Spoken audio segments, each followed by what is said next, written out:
I don't know how to break this to you, but you're not perfect, so your podcast is not going to be perfect. Okay? Perfect podcasts don't happen. They don't get launched. But you do know what happens? Published podcasts get better. Okay? So if you haven't started your podcast because you're waiting for perfection, a perfect mic, perfect studio setup, I don't know, what else? A perfect moment in time. It's not going to happen. Your podcast will never, ever get launched if you're waiting for that perfect thing. Okay? Perfect podcasts don't get launched because they don't exist. The only thing you need to know and worry about and do is just publish. Just hit publish. Your first one's going to be a train wreck, maybe. Who cares? At least be authentic and honest about it. I mean, even when you're starting your first episode, you can say, hey, welcome to da-da-da-da. This is my first episode ever. We'll see how it goes, but I'm going to record it and I'm going to hit publish. So there you go. Just hit publish. There's no perfect timing. There's no perfect mic.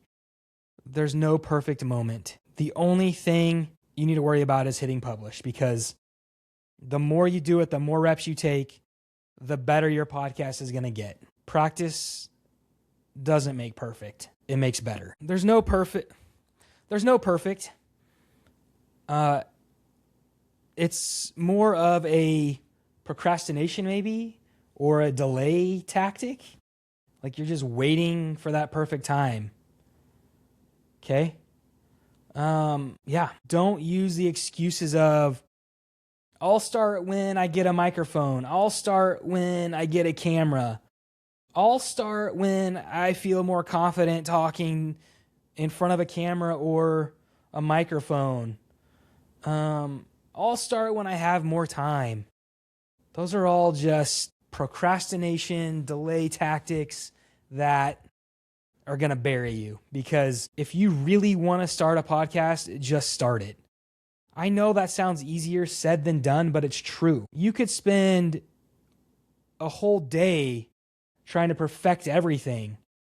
An outline, a script, making sure the lighting's right, the sound's right. The real reason most people don't start podcasts is because of fear. It has nothing to do with technology. And that's why I've starting this podcast and product, and I want to help people start podcasts and overcome the fear of technology, because you cannot use technology as an excuse for not launching that podcast that you want to launch. You just have to do it. And that's how you overcome it, is just by doing it. Listen, your first episodes you create, those aren't going to be your legacy. That's not who you are. That's not what you're about. For instance, I'm still going through the process. I say way too many times. Sometimes I'm too quiet. Sometimes I ramble on too long. And I'm still trying to figure that out. I'm still trying to just get to the point, because that's also what people want. They want a solution to their problem, and they want it sooner rather than later. And so your first episodes are going to be test runs. You're going to be trying to figure out how to just say certain things and what you should be saying, and how you sound. That's how the early episodes are going to teach you, and what they're going to teach you when you go back and listen to them. A lot of people don't go back and listen to their episodes. I've gotten in the process when I've been doing these episodes for this podcast starter series, is fully editing, going and listening. You know what? People all the time, one of the main excuses is, I don't like the sound of my voice. Who cares? If you have something to share, if you have a problem to solve, if you have something to tell people, the sound of your voice isn't going to matter. I've never listened to a podcast. I listen to a ton of podcasts, and I've never once said, I don't like the sound of that person's voice. That's a horrible excuse. Horrible, horrible excuse. But you can go back and listen to your first few episodes and say, what can I improve on? How can I make it better? What topics did people really like? How long should an episode be? Everyone acts like there's some science to this. Maybe there is, but I don't think there is. An episode needs to be however long it needs to be. Like you could have an episode that's 10 minutes long because your episode is only about one type of coffee bean, or your episode is about what the housing market in San Clemente is doing this week. That episode might be 10 minutes, but then you might have a 25-minute episode where you actually interview one of your loyal customers, or you interview somebody who you helped buy a house, help find a house for. That could be a longer episode, and that's fine. And so it's just figuring that out, figuring out what works for your topic, for your product. And maybe your product doesn't need 30-minute episodes. Maybe your product really only needs 10-minute episodes because you figured out that the problems that you solve, maybe it's somebody writes in and is like, hey, I'm having a problem with customer service because my employees aren't saying hello to customers when they walk in. I don't think that needs to be a long episode. And maybe that could be your episode series is just customer service in a coffee shop. Super easy, super simple. So I think if you go back and you listen to your old episodes and you're not thinking how cringe that was or how cringe it was in what you said, then maybe you're not growing like you should be. Because I guarantee you, every single person, even the major celebrity podcasts, if they were to go back and listen to their first episode, they would probably criticize it, critique it, however, because of maybe how they ask questions, or maybe how they responded to questions during interviews and that kind of thing. And so, I haven't gone back too far to listen to episodes. I have gone back though. So when I was in college, my degree is in broadcast journalism, and we had to do these stand-ups, and I want to do sports. And so I go back to look at these YouTube videos of me being a 21-year-old kid standing on a football field. And I even kept some of the outtakes and the bloopers because I couldn't even get my first 2 sentences across in like 10 takes. Like it was so bad, so cringy. And you go back and you're like, oh man, that was so bad, but look how much I've grown since then. Look how much further along I've gotten and how much better I've gotten. And maybe my pace is better. Maybe I'm not talking super fast where I can't understand anything, and I've gotten better at that. I've gotten better at pronunciations, pronouncing words. Maybe that's why you go back and look and it's like, I used to talk super fast and now I don't. And so, if you go back and you look and listen to your first episode or two and you think to yourself, oh man, I would do that so differently now. Well, then congratulations. You are on the right path and you're growing. You're growing as a podcaster and as a communicator. Okay. I don't want you to think of cringe as being bad. Like when you look back at how cringy your first episodes were, like it's progress. If you've gotten better. If you haven't gotten better, then there's some other things you need to figure out. But let's be honest. If you consistently podcast and do this, you are only going to get better. Okay. I don't think there's one person who's, created more than 20 episodes who's gone back to their first episode and been like, oh, I was so much better in my first episode than I am in my 20th. If you stay consistent and stay with it, you're going to get better. You're not going to get worse. And another thing that I think too is I think listeners like to follow a journey, right? We like stories. We like those kinds of things. And so I know for myself, I've said this in other episodes on other podcasts I've done, that I am on a journey, and come with me on this journey and let's see what happens.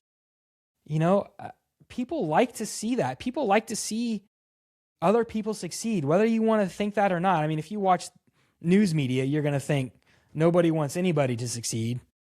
That's a whole other story. But as human beings, I only want people to get better. That's also why I'm creating this product and this podcast, because I want small business owners to get better at bringing in more customers and adding value to their clients and customers. And so I'm just thinking back and looking at some stuff here, but about the growth thing, because we all want to grow. We all want to get better in things.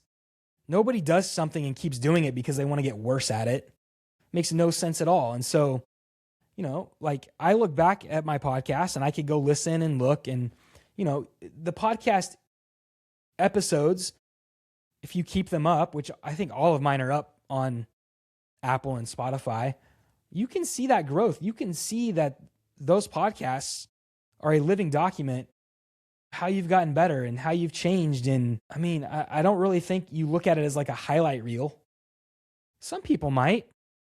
And don't get me wrong, there's definitely going to be highlights in your episodes, but I'm just saying as a small business owner who's a podcaster, a content creator, like you're going to see that growth. You're going to see that you've gotten better over time. And so I think that if people know that you are being authentic in your progress, like if you're being upfront with people and saying like, I've never done this, I don't like talking in front of microphones, but I'm going to do it anyways because I want to get better at it and I want to grow. People are going to come along for that journey too. And so I think that's pretty cool. I think that's awesome. And that's going to build viewership, listenership, and trust faster than if you had a perfect podcast right out of the gate. Because we're all human. We all mess up. Nothing's perfect. And we know that. And that's cool. And that's okay. And so you need to be comfortable in the fact that, and knowing that your first podcast is not going to be your best. And that's okay. But if you keep doing it, you're going to get better and the product's going to get better. One of my favorite sayings or quotes when it comes to content creation, podcasting is just publish it, just post it. Like, just do it, because if you're procrastinating and waiting, you have it already done, just do it. And odds are, let's be honest, you're not going to have 1,000 people listen to your first podcast episode. And don't get me wrong, that would be awesome, but that doesn't happen. Share it with your closest friends, share it with people who are going to be honest with you and give you honest feedback. And maybe you have, you send it to 5 people. Okay, you get 5 listens, but then maybe it picks up a little momentum and you get 10, 15, 20 listens on your first episode. Great. The most important thing is you did it. Early on, who cares who listens and how many people listen? Like, if that's what you're concerned about, you're going to fail anyways. If you're concerned about the numbers and all of that, you're going to struggle. So just publish it, just post it. It's not going to be great, but it's going to be out there and it's going to exist. And just by doing that simple step of recording it, that's the easy part, recording it. Because you could sit in your closet and record 10 episodes and never share them with the world, never publish them. That's the easy part. The harder part then is hitting publish, hitting post. It's not going to be great, and that's okay. If you come to that realization and understand that, that's okay. And guess what? New podcasts are started every day, so you have that permission to start a podcast. You have that permission to be new. You're allowed to be a new podcaster. Like, that's okay, and you need to understand that, okay? And to understand that you can learn this as you go. Learn it in public, because this is going to be out in public. That's fine. And so just publish. Just post it. That momentum, that's going to give you so much momentum and confidence. Recording it, fine, but publishing it and getting out in the world, people are so terrified of that for some reason, and you shouldn't be, because more people are more worried and concerned about themselves than they are other people anyways. And so you publish that first episode, it's going to give you so much momentum and just confidence in who you are and what you are trying to solve for other people. So like I said at the beginning, perfect podcasts, they don't get launched. There's no perfect podcast, but published podcasts get better. So you're only going to get better if you publish a podcast. So if you're waiting for that perfect time, it's not going to happen. It's not going to happen. So the call to action that I have for you after this episode is to just record that first episode. Don't over edit it. Okay? Seriously. Just record it and publish it. That's what I would do. That's if I was starting brand new. I wouldn't even edit it. Just publish it. Because who cares? You can evolve and learn and change over time. You'll get better at talking. You'll get better at editing. And then you can publish it. But I say for this week, for whatever your first episode you want it to be, record it, publish it. That'll give you all the momentum and the confidence you need going forward. So if this episode gave you the push to go forward, if it gave you the push to just record something, or it gave you the push to record and publish something, please share this with others because, again, like I said, that's why I'm creating that's why I'm doing this. I want to help small business owners, help people start and publish podcasts because we all have a voice to add. We all have value to add. And if you do it the right way, and if you stick with your niche, you're going to help people, you're going to solve problems. And in turn, you're going to make more money, more revenue, more profit. You're going to get more customers into your coffee shop. You might get more people to call you up to help you find a house to buy or a house to sell. So please share this episode with anyone who needs to hear this.